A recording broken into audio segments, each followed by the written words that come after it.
Olá pessoal, tudo bem? É um prazer estar aqui com vocês na nossa última aula do mini curso Ciência e Religião São Compatíveis, do livro lançado recentemente, do debate entre Alvin Plantinga e Daniel Dennett, livro lançado recentemente em português pela editora Ultimato, em parceria com a ABC2. Na aula de hoje a gente vai conversar sobre evolução, ciência e religião. A aula de hoje pretende unificar alguns dos conceitos estudados nas aulas anteriores, com alguns debates do ponto de vista filosófico que envolvem o conceito de evolução e a ideia de que a evolução pode ser guiada ou não guiada, né? Então, ao fim dessa aula, nós esperamos que você seja capaz de definir o que é a evolução, pelo menos num nível bastante elementar, mas suficiente para propósitos como o nosso aqui, e também de aplicar alguns conceitos anteriores ao debate entre Dennett e Plantinga sobre evolução. E, por fim, de avaliar algumas consequências práticas desse debate, né, sobre naturalismo e ciência, principalmente, né, sobre as consequências do naturalismo negativas do naturalismo para a ciência. Nosso itinerário, então, a gente vai começar com uma definição sobre o que é evolução, uma definição de evolução. A gente vai falar um pouco sobre objeções à evolução guiada, que são um pouco apresentadas, né, nas objeções de Dennett, mas são muito importantes. Também vamos falar um pouco sobre as objeções à evolução não guiada, inclusive as que já foram mencionadas no livro. E, por fim, a gente vai conversar um pouco sobre um ponto que Plantinga traz sobre o naturalismo não favorecer a ciência do ponto de vista público, né? O que ele chama de a perigosa ideia de Dennett, tá bom? Então, vamos lá. Começando pelo que é a evolução, tá bom? Então, tem aí essa citação bastante paradigmática, né, do Mark Ridley. É um livro que também está disponível em português, Evolução. Ele discute vários aspectos da teoria evolutiva do ponto de vista biológico. E ele apresenta essa seguinte definição no primeiro capítulo. Evolução significa mudança. Mudança na forma e comportamento dos organismos entre as gerações. As formas dos organismos, em todos os níveis, desde as sequências de DNA até a morfologia macroscópica e o comportamento social, podem ser modificados a partir de seus ancestrais durante a evolução. A evolução não segue um curso grande e previsível. Em vez disso, os detalhes da evolução dependem do ambiente em que uma população vive e das variantes genéticas que surgem por processos quase aleatórios nessa população. Além disso, a evolução da vida procedeu em um padrão de ramificação semelhante a uma árvore, como essa imagem que está à esquerda. E isso até um ancestral comum a todas as formas de vida. Então, uma citação curta, né, que tem bastante elementos, mas que dá um panorama sobre a ideia do que é evolução. Evolução significa mudança de comportamento e na forma entre as gerações de organismos, né, hereditariamente, né? Ela é transmitida em todas as formas de organismos, desde o DNA, desde os genes, até o modo como os organismos são macroscopicamente e, inclusive, o comportamento interrelacional, né, relacional entre os organismos, social. E importante para isso é que os detalhes da evolução dependem do ambiente e daquilo que for necessário para a adaptação de uma população naquele ambiente. Por fim, a evolução parece ter procedido a partir de um ancestral comum, né, a todas as formas de vida. Esses pontos estão sumarizados aqui, né? Então, as mudanças, isso envolve mudanças nos genes e nas características hereditárias, né? Há mutações genéticas quando a perpetuação da espécie, né? Há mutações genéticas específicas, né? E que acontecem a uma certa taxa de pais para filhos, né? E essas mudanças são passadas hereditariamente, né? Com o passar dessas mudanças, as diferenças vão se tornando mais comuns ou mais raras ao longo do tempo, né? Então, certas diferenças vão se tornando mais comuns porque elas são adaptativas, né? Elas se adaptam melhor ao tipo de ambiente, ao tipo de ambiente externo, enfim, um, do meio em que o agente, né, em que o ser vivo está colocado ali, né? Então, essas mudanças vão se tornando mais comuns ou mais raras, de acordo com o que é benéfico para a adaptação do organismo. A seleção natural procede de modo que características que favorecem a adaptação passem a ser mais comuns, de modo que certas diferenças se tornem mais comuns em virtude desse favorecimento com respeito à adaptação proporcionada pela seleção natural.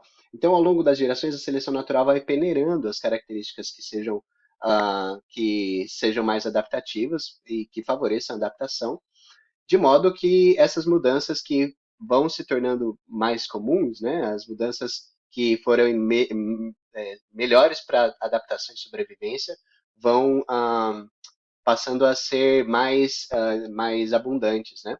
Então, há uma acumulação das diferenças que também pode chegar a produzir novas espécies. Ao longo de milhões de anos, a acumulação dessas diferenças pode conduzir à geração de entidades geneticamente que não podem ter descendentes férteis, né? Se você fizer um cruzamento entre esses seres diferentes, diferentes espécies.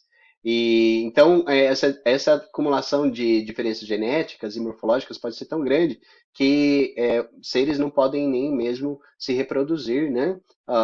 De modo que, enfim, eles se tornam novas espécies. Aí fica também a questão sobre a evidência, né? Muita gente discute, principalmente em certos círculos em que o debate sobre evolução e criação é importante, se a vida na Terra descende ou não de um ancestral comum. O que parece para a maior parte dos biólogos é que toda a vida na Terra realmente descende de um ancestral comum, né? E, enfim, os biólogos vão poder explicar bem melhor que eu isso, mas ao que parece é isso mesmo. Como filósofo, eu quero trazer aqui o debate sobre o estatuto epistêmico da teoria evolutiva, né? Então, tem um trabalho de 2017 do Vandenbrink, né? Vandenbrink e outros autores escreveram junto com ele sobre a confiança epistêmica em teorias. Certas teorias têm uma maior confiança epistêmica por parte dos cientistas. Então, eles fizeram um estudo bastante detalhado sobre o que conta como importante para que o estatuto epistêmico de uma teoria seja elevado e o que conta como irrelevante. Eles fizeram uma escala a partir desse estudo, classificando o que os cientistas consideram o grau de confiança, o grau de certeza que eles têm em certas teorias científicas, né? Isso incluindo não somente evolução, mas teorias da física, da mecânica quântica, teoria da relatividade e outras teorias científicas, inclusive em outras áreas, né, que não somente da física e da biologia. E a conclusão que eles chegaram é que, para a maior parte dos cientistas, né, a evolução está, dentro dessa escala, tem um alto grau de confiança epistêmica. Ela está em algo entre além de dúvida razoável e evidente ou absolutamente certo. Então, é uma teoria que goza de alto prestígio entre a comunidade de cientistas, né? E a maior parte dos cientistas vão dizer que a teoria evolutiva é o ponto de partida, né, ao ponto de partida para toda a biologia, a teoria que unifica, né? Assim como a mecânica de Newton, de certa forma, unificou, né, a física de sua época, propondo um modelo para a física da época, um paradigma, a evolução é o paradigma, a teoria evolutiva atual, na forma da síntese evolutiva moderna, é o paradigma que unifica várias diversas áreas da biologia de um modo que eles consideram que está além de dúvida razoável a precisão dessa teoria. É, Apesar disso, apesar da importância da teoria evolutiva para a biologia, há certas críticas sobre se existe algo como a evolução guiada, né, que Plantinga defende no livro. Então, uma parte importante do debate é discutir se a evolução é compatível com o teísmo. Plantinga argumenta que sim, né? Ele diz que Deus guiou e orquestrou o curso da evolução para produzir o tipo de seres e criaturas que ele queria. Como a gente conversou na primeira aula sobre a crença, sobre se a crença em Deus tem aval, né? Deus criou e orquestrou, seja lá o que for, inclusive nesse caso processos evolutivos, para produzir seres que ele queria, que ele desejava que conhecessem o mundo, que conhecessem ele, conhecessem a si mesmos. E Plantinga também procura mostrar que o naturalismo é que é problemático e não a relação entre e não o teísmo. A evolução conflita com o naturalismo e não com o teísmo. Dennett é ambíguo quanto a essa questão, sobre se existe algo como evolução guiada ou não. Ele diz que sim, mas ao mesmo tempo ele afirma que muitas crenças tolas que nós possuímos também são compatíveis com a evolução, né? Em outras obras, ele defende que o teísmo não é compatível com a evolução. E, embora ele diga isso, enfim, isso é até uma surpresa para o Plantinga, né? No livro que o nosso mini curso está cobrindo, mas ele, de certa forma, concorda que o teísmo é compatível, mas somente de um modo que talvez outras crenças que são tolas também seriam compatíveis, né? Então, mas aqui a gente vai trabalhar dentro desse debate algumas outras formas de objetar a ideia de que evolução existe algo como uma evolução guiada, né? Então, a evolução guiada isso é o que Plantinga diz, né? Deus guiou e orquestrou o curso da evolução para produzir o tipo de criaturas que ele queria. Bom, gente, a primeira objeção, e que o Plantinga lida no livro, né? Inclusive, ele chega a mencionar, e que é muito interessante, a gente já cobriu um pouco na aula um, né? Mas é a partir da navalha de Ockham. A navalha de Ockham é o princípio de que nós não devemos invocar entidades além da necessidade. Então, talvez a evolução sem Deus seria uma teoria com menos entidades desnecessárias, né? É, nesse caso, talvez a evolução pudesse funcionar sem que Deus existisse, argumentam essas pessoas, e talvez algo como evolução guiada não seja uma boa forma de encarar a teoria da evolução. Como a gente já viu, a Plantinga argumenta que a navalha não pode ser usada nesse contexto, já que essa tese da evolução guiada é imune à navalha de Ockham. O texto ele não parte de uma posição agnóstica ou neutra com respeito à existência de Deus. Por isso, ele sempre vai entender que Deus é quem guiou todos os processos. Então, ele não pode só dar um passo para trás e se tornar agnóstico, a menos que ele escolha isso. Mas, enquanto teísta, ele tem o direito de assumir o teísmo para fazer sua avaliação sobre evolução guiada e não guiada. Então, uma outra forma de objeção é de que a crença em Deus é um mero subproduto da adaptação evolutiva. Nesse caso, então, mesmo que Deus tenha guiado o processo evolutivo, talvez ele não pudesse ter guiado, né, o processo evolutivo de tal modo que a gente tenha crenças nele de modo confiável. Já que estudos indicam, e isso é um argumento a partir da ciência cognitiva da religião, que talvez a crença em Deus seja um mero subproduto da adaptação evolutiva. Alguns cientistas cognitivos da religião, então, dizem que talvez a crença em Deus é subproduto de algo que aconteceu na evolução e que foi importante para a adaptação, como um dispositivo de detecção de agência, né, que ah, tirava o ser vivo do perigo toda vez que ele percebesse que estava em perigo. E talvez a crença em Deus fosse um subproduto dessa forma de detecção cognitiva. Perceba que, além disso ser uma objeção pretensamente científica, né, ela é uma objeção de jure, a crença em Deus. Mesmo se ela for verdadeira, se a crença em Deus for verdadeira, ela não possui aval, né, já que a evolução guiada não leva a seres que não conduz as faculdades cognitivas dos seres, de seres como nós, a crença em Deus de modo avalizado.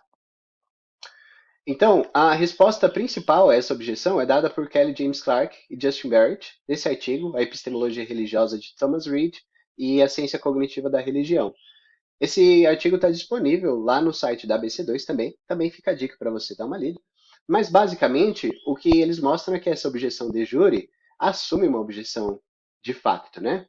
Já que esse Deus existe, esse não é o caso. Eles procuram mostrar que esse Deus existe, então existe um caminho, uma explicação apropriada, né, para como Deus usou processos evolutivos para talvez criar seres dentro dessa hipótese, né, seres que têm conhecimento de Deus, produzem crença em Deus avalizada, né, e portanto a crença em Deus não é um mero subproduto da adaptação evolutiva, e nossas faculdades são sim confiáveis quando formam crença em Deus.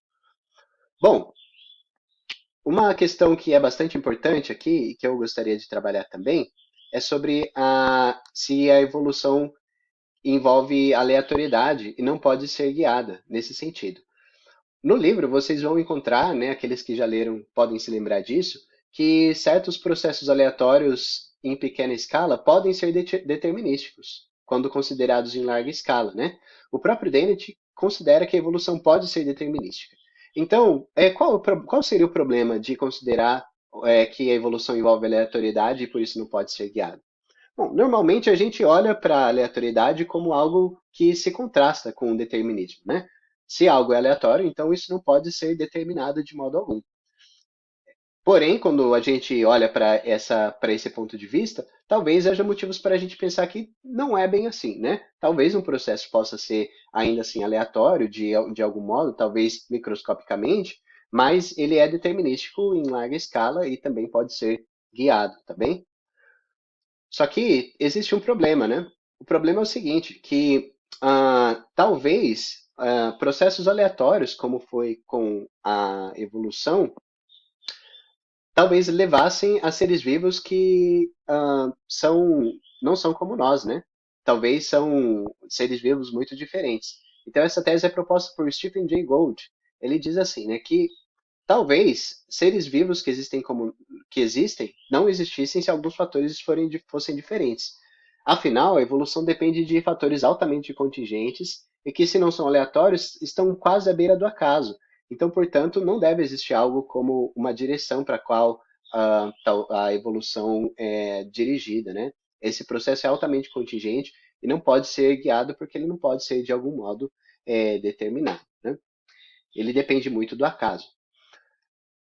Então, essa tese proposta por Stephen Jay Gould é bastante popular, mas um outro biólogo, né, e famoso no debate sobre ciência e religião, Simon Conway Morris, ele diz que a evolução pode ser convergente, embora ela tenha fatores contingentes envolvidos, né?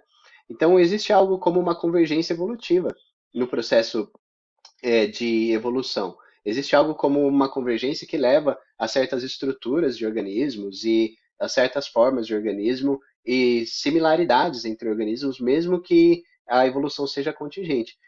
Embora, é claro, e ele concorde com o Jay Gould que a evolução é contingente, talvez ela inclua formas de teleologia que sejam importantes a gente pensar. Bom,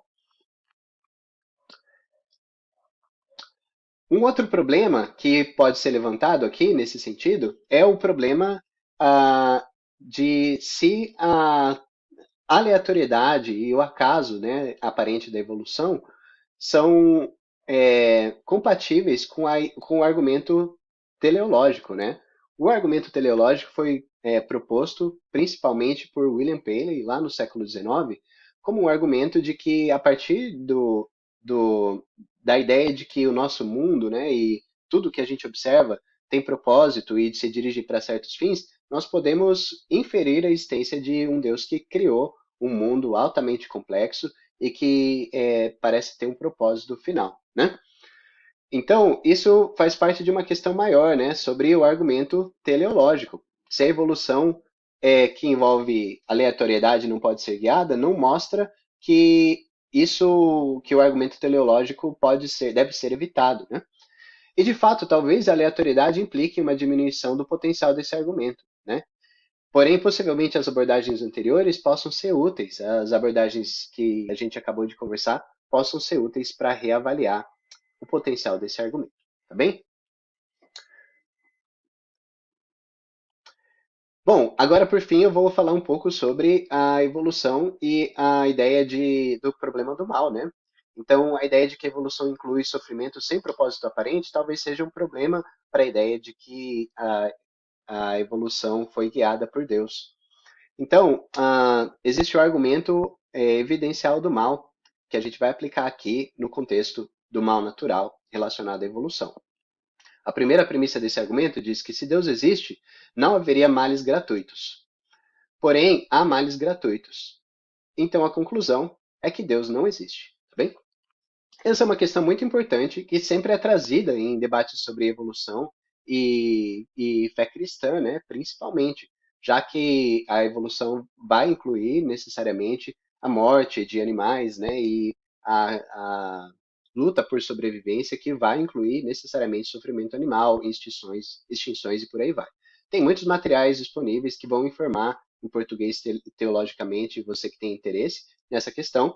Aqui a gente está interessado um pouco mais na questão filosófica, né? E de como a gente pode lidar com esse tipo de argumento, né? Esse argumento, ou uma forma, pelo menos, algum tipo de forma de problema do mal afetou Darwin, né? Darwin mesmo, em uma correspondência privada com Asa Gray, o presbiteriano que foi um divulgador da evolução, da teoria da evolução nos primórdios lá nos Estados Unidos, ele, em uma correspondência privada com Asa Gray, Darwin diz o seguinte: não tinha intenção de escrever de forma ateísta, mas reconheço que não posso ver tão claro quanto outros, e como eu gostaria de ver, evidência de projeto e beneficência à nossa volta. Parece-me que há muita miséria no mundo. Eu não posso me persuadir de que um Deus beneficente e onipotente teria criado os Ichneumonidae com a intenção expressa de se alimentar dentro dos corpos vivos de lagartas, ou que um gato deveria brincar com ratos. Não acreditando nisso, não vejo necessidade de acreditar que o olho foi expressamente projetado. Por outro lado, não posso de modo algum me contentar em ver esse maravilhoso universo, especialmente a natureza do homem, e concluir que tudo é resultado da força bruta. Eu sinto profundamente que o assunto todo é profundo demais para o intelecto humano. Então, ele diz que o fato de existir miséria no mundo, né, existir males no mundo que parecem ser gratuitos, faz que ele duvide que haja projeto no mundo, né, haja algo como projeto divino no mundo. Né? Esse exemplo do olho que ele dá pode parecer estranho para algumas pessoas, mas é porque no contexto que ele estava, de debate sobre o argumento teleológico, era muito empregado o exemplo do olho, de que o olho era um dispositivo, né, uma parte dos animais que era extremamente complexa e que, portanto, só poderia ter sido projetada por um ser muito inteligente, né? Então, ele diz que talvez o problema do mal afete digamos assim, a conclusão de um argumento teleológico, né? Um argumento de projeto, já que, dado o mal que existe no mundo, é difícil de explicar, Darwin diz, como o olho foi expressamente projetado. Só que ele hesita, né? Ele diz que não consegue se contentar com ver a maravilha do mundo e também concluir que tudo isso é resultado simplesmente do acaso. E ele acha que esse assunto é profundo demais e que é difícil de nós chegarmos a alguma conclusão. Bom, essa questão afetou Darwin e também é trazida no contexto como a gente acabou de comentar, né? Alvin Plantinga, ele traz uma resposta ao problema e aqui eu vou mencionar outras duas, né? Que é a Teodiceia ou Félix Culpa. Se você viu a aula 2, você se lembra dela. Se você não viu, eu recomendo que você dê uma olhada lá na nossa aula 2 do mini curso. E, bom, a Teodiceia ou Félix Culpa se trata de males em geral, né? Mas seria interessante pensar como Plantinga traz no livro, né, essa resposta e como ele está pensando que essa resposta diz respeito ao mal natural. Michael Murray é um outro filósofo que escreveu em Natureza Cruel e Sanguinária. Ele defendeu a seguinte ideia, né, de que nós não conhecemos as razões divinas para permitir males no mundo. E a partir do que ele diz, dessa afirmação, ele conclui que talvez o problema evidencial do mal, né, naquela forma de que existem males gratuitos, talvez ele não funcione. Talvez existam males, talvez não existe algo como males gratuitos, né? Já que a gente não pode conhecer as razões divinas para permitir certas formas de males, tá bem? Bom, esse livro, Natureza Cruel e Sanguinária, de Michael Murray, ele vai ser lançado também na nossa série Filosofia e Fé Cristã. Por fim, eu quero deixar a dica, né, do Dennis Alexander, tem o livro Criação e Evolução, Precisamos Escolher, publicado já pela ABC2, também em parceria com o Ultimato.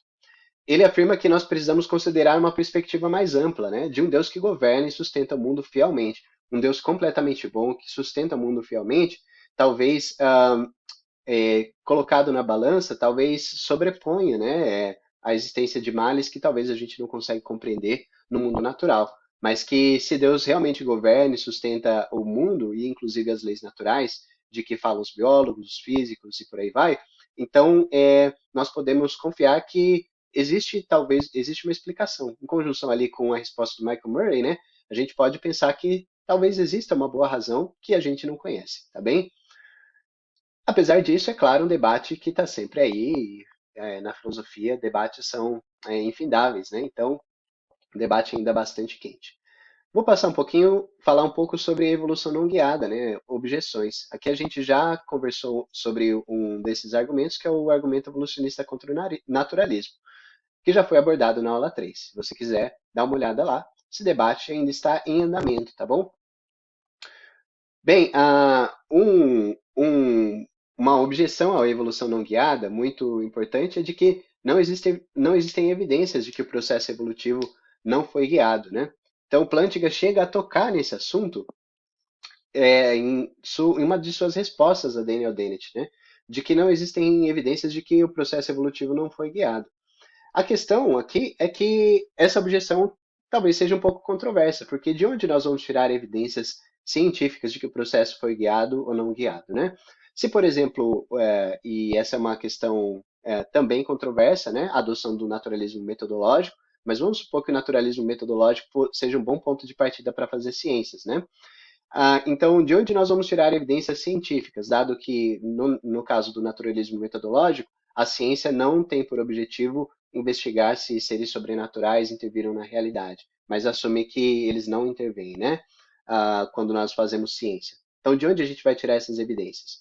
E também, isso diz respeito à testabilidade científica da hipótese de que Deus existe, né? Talvez a gente não consiga explicar que a evolução não foi guiada, então nessa lacuna a gente atribui a existência de um Deus que inexplicavelmente conduziu certos processos naturais. Eu acho que a gente precisa ser bastante temerário na hora de fazer uma investigação filosófica a respeito dos limites da ciência e de como ela pode fazer inferências a respeito de Deus. Por isso, talvez essa objeção à evolução não guiada não seja tão efetiva. Embora, é claro, as pessoas que aceitam a evolução guiada, como eu aceito, vão tender a pensar que há mais evidências ou há mais razões para pensar que a evolução foi guiada, tá bem? Pessoal, por fim, então, a gente vai conversar um pouco sobre a ideia de que o naturalismo conflita com a ciência de um outro modo. Não agora como no argumento que Plantinga dá de conflito entre naturalismo e evolução, mas de que o naturalismo tem consciências práticas negativas para a ciência. É o que ele chama de a perigosa ideia de Dennett, né? E Plantinga faz esse trocadilho em resposta, né, em referência ao livro A Perigosa Ideia de Darwin, publicado por Dennett, né? Ele que escreveu esse livro. Então ele fala, a perigosa ideia de Dennett é que o naturalismo pode se voltar contra a ciência na prática. Bom, é sabido, né, entre especialistas da área de ciência e religião, que o conflito perene entre ciência e religião é um mito, né, historicamente. Então, há diversos materiais que estão aí disponíveis já em português para você investigar sobre essa questão. Muitos deles já foram disponibilizados pela ABC2, mas de que isso é um mito. E Plantinga afirma isso lá no livro, né? Ele diz assim: isso é um mito, pessoal. Isso é um erro intelectual grave dizer que há um conflito perene entre ciência e religião. Só que a questão é que isso também não só é um erro intelectual grave, mas isso tem consequências práticas muito perigosas, né? A perpetuação desse mito traz consequências práticas negativas. Uma delas, e que é muito importante, é a desconfiança de religiosos com a ciência e a perda da confiança pública na ciência, tá bom? E, como resultado, isso prejudica o progresso científico. O Plantinga diz o seguinte, né? Essa associação da evolução com o naturalismo, como diz o Dennett, né, e seus amigos, entre eles o Richard Dawkins e outros filósofos dessa linha, filósofos e biólogos, né? Essa associação da evolução com o naturalismo é obviamente a raiz da antipatia generalizada nos Estados Unidos com a teoria da evolução. Na medida em que Dennett e outros proclamam um conflito entre a teoria da evolução e a crença teísta, eles intensificam essa desconfiança com a evolução, uma desconfiança que se espalha para a própria ciência, tendo por consequência um dano na reputação pública da ciência. A saúde e o bem-estar da ciência é, portanto, danificado pela promoção desses mitos, a saber, de que a teoria da evolução atual está em conflito com a religião teísta. Então, tá aí a citação do Plantinga, né? Ele diz o seguinte: essa associação negativa do naturalismo com a evolução é perigosa porque a maior parte das pessoas crê em Deus, por exemplo, nos Estados Unidos, e é o caso do Brasil também, né? Na medida em que as pessoas creem em Deus, Se especialistas como Dennett, Dawkins e outras pessoas fazem uma associação forte entre naturalismo e evolução e afirmam com tanta veemência que a teoria da evolução e a crença teísta estão em conflito, quando elas não estão, não pelo menos do modo como eles colocam, eles intensificam essa desconfiança com a evolução, né? E como a maior parte das pessoas religiosa, talvez isso impacte, inclusive, né, a educação científica, né, e o entendimento de que a ciência é um bem público a ser preservado. Então, por isso que ele diz, a saúde e o bem-estar da ciência é danificado pela promoção desses mitos, como o de conflito entre teísmo e evolução.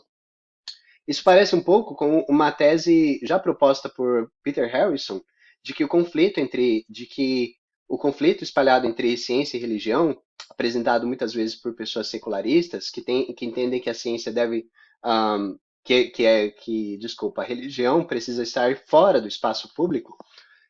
Esse tipo de sentimento alimentado em círculos religiosos por pessoas secularistas também é maléfica à religião, né? De um modo bastante análogo, o Peter Harrison diz em um artigo traduzido e publicado na Folha de São Paulo, em 2017. Um especialista em ciência e religião, mas esse artigo foi publicado aí em português, então está disponível para você ler. Ele diz assim: as características principais que as sociedades em que a religião continua forte têm em comum estão ligadas menos à ciência do que a sentimentos de segurança existencial e proteção contra algumas das incertezas fundamentais da vida, sob a forma de bens públicos.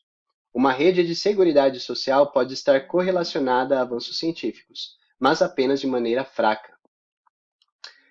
Então, a religião não vai desaparecer no futuro próximo, e a ciência não vai destruí-la. Na realidade, é a ciência que sofre ameaças crescentes à sua autoridade e legitimidade social. Em vista disso, a ciência precisa de todos os aliados possíveis. Seus defensores fariam bem em parar de retratar a religião como sua inimiga ou de insistir que o único caminho para um futuro seguro está no casamento entre ciência e secularismo. Então fica aí, né, o que Harrison diz, basicamente, é que a maior parte das pessoas vai continuar sendo religiosa e a segurança de uma sociedade, né, o sentimento de segurança está menos associado à ciência do que à religião. Então, perspectivas que coloquem em choque ciência e religião, na verdade, fazem um desserviço para sociedades em que a crença em Deus ainda é bastante importante, bastante popular. E, na verdade, a ciência que sai perdendo publicamente quando isso acontece, né?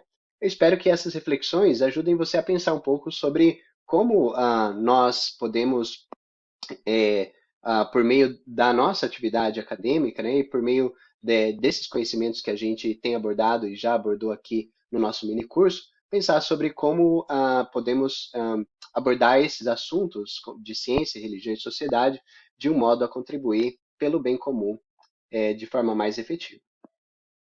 Bom, então, em resumo, nessa nossa última aula, a gente conversou um pouco sobre evolução como um fenômeno biológico de formação da vida na Terra, né? Ela tem um estatuto epistêmico elevado, de acordo com aquele estudo que eu mencionei, e isso é bastante verificável com a maior parte dos biólogos, né? Uma teoria que unifica bastante coisa em biologia. A gente abordou algumas objeções à evolução guiada e também falamos sobre evolução não guiada, né? Objeções à evolução não guiada. Abordamos aí um pouco sobre a navalha de Ockham, a crença em Deus como subproduto da evolução, a aleatoriedade como desafio à evolução guiada e o problema do mal a partir da evolução. E também sobre naturalismo, o naturalismo contra a ciência, né? Do ponto de vista prático e público, né? Em que o naturalismo talvez traga prejuízo público à confiança da ciência, gerando resultados negativos, como o Plantinga e, de certo modo, o Peter Harrison argumentam. Pessoal, essa foi a nossa última aula do minicurso. Muito obrigado pela sua paciência, por assistir todas as aulas, acompanhar, né? Espero que você tenha aprendido bastante, como eu aprendi também ao longo dessa jornada, preparando essas aulas e pensando, refletindo sobre esses assuntos ao longo das exposições. Se você tiver qualquer dúvida, você pode entrar em contato comigo por esse e-mail que está aí abaixo, e eu fico à disposição para a gente conversar mais sobre esses assuntos mais vezes, tá bem? Até a próxima e tchau, tchau.